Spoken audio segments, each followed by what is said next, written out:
Hello, this is Yaakov Kronenberg from Jerusalem, and tonight we'll be doing another class in a series of classes on Capricorn ascendant and Saturn in the different signs. Tonight we'll be doing Saturn in Cancer. Saturn in Cancer is considered to be in detriment, right? Because Cancer is the ruler of the moon. And the moon is connected with childhood, and Saturn is the planet of old age, connected with Capricorn. So the two energies don't really go together. Cancer is connected to the moon, which is the planet of life-giving forces, right? The planet that brings life, and then Saturn is connected with death to a certain degree, and so it can bring certain inhibitions in the chart.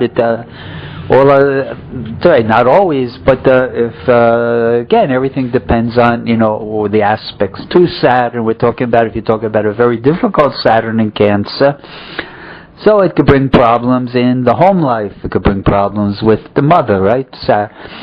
Saturn rules suffering and inhibitions and delays, and the moon is a natural Cancer, because it's connected with the moon, is a natural ruler, say, of the mother, so it can bring problems with either problems to the mother or problems with the mother, or the Cancer rules the home life, so it can bring a difficult, say, home life. All different things like that are possible, but not always. Again, you always have to see who the disposer is. If the disposer is in pretty good shape and makes a good aspect to Saturn, then it's different. Say if you have Saturn in Cancer and the moon in Taurus exalted, so then it picks up that Saturn in Cancer and lifts it up and elevates it, and what started off bad becomes excellent. So you have to always, again, look at things in a deeper way. I know lots of people who have, Saturn in Cancer, and they have pretty good, home life. So again, it's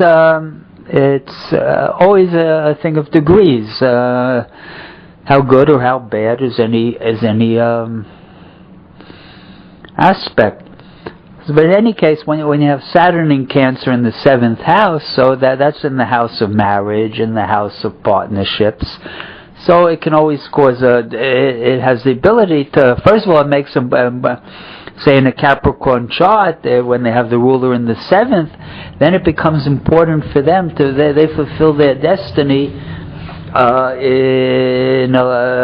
through 7th house affairs, which is marriage and partnerships, and a lot of times they come before the public. A lot of people, 7th house tends to be connected with business. Business people, they like to meet a lot of people, right? So they have strong 7th houses. They want to meet other people and be close to them, and things like that. So it can also be a 7th house.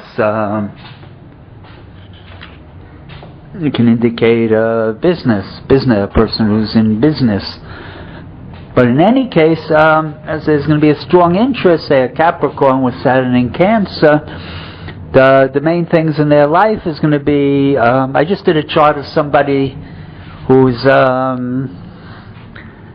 who actually does what we call in Judaism Kuruv work. He tries to get people to become religious. He's helping people. He goes out in the street and meets. He asks the guys, the girls, "Are you Jewish? Oh, you want to come and want to have a place to spend Shabbat?" And he's really, really good at it. And he's got Saturn. He's a Capricorn rising with Saturn in Cancer in the 7th house. He loves to be with people. He loves to, he loves to go out and and meet people and to be with people. And he's gregarious and friendly and all sorts of things like that. And so that's an example of Saturn in Cancer.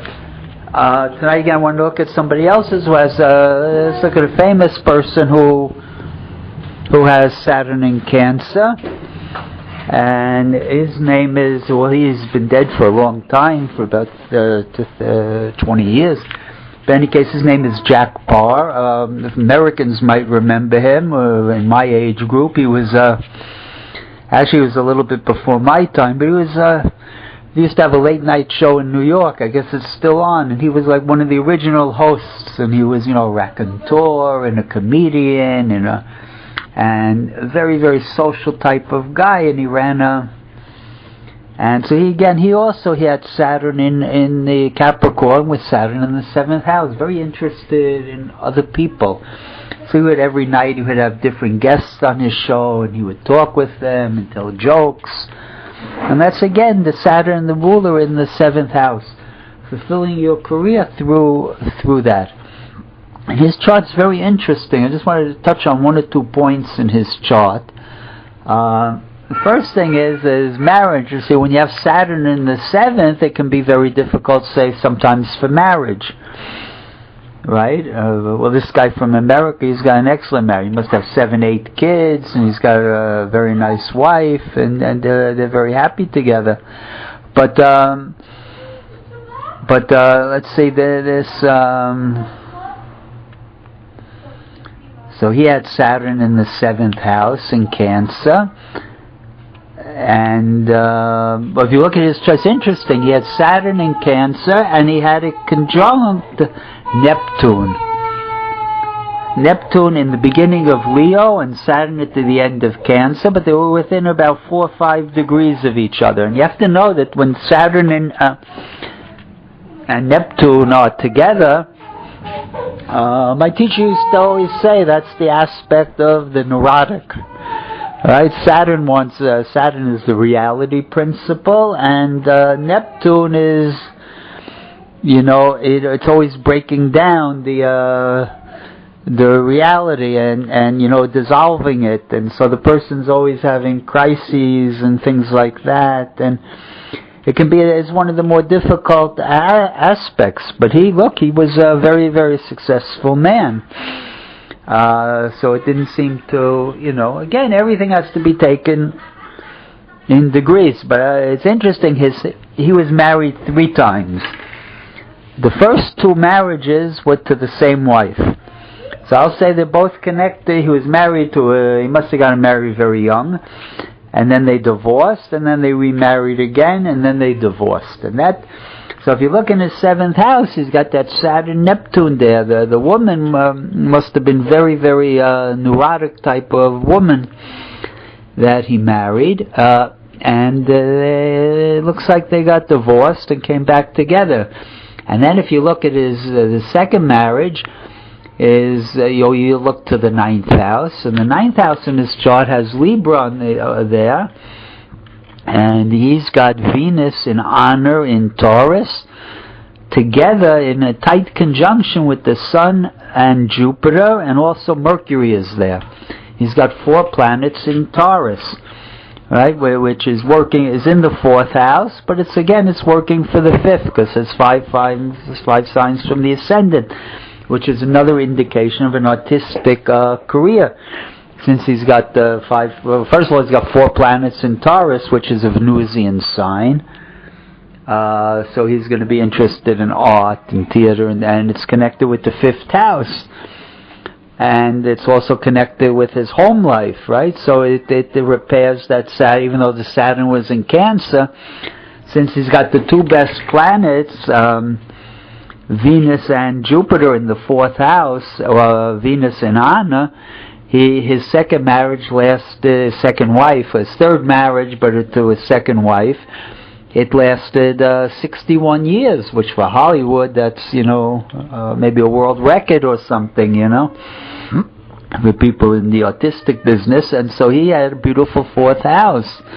And that overcame the Saturn in Cancer, didn't affect him at all in a bad way.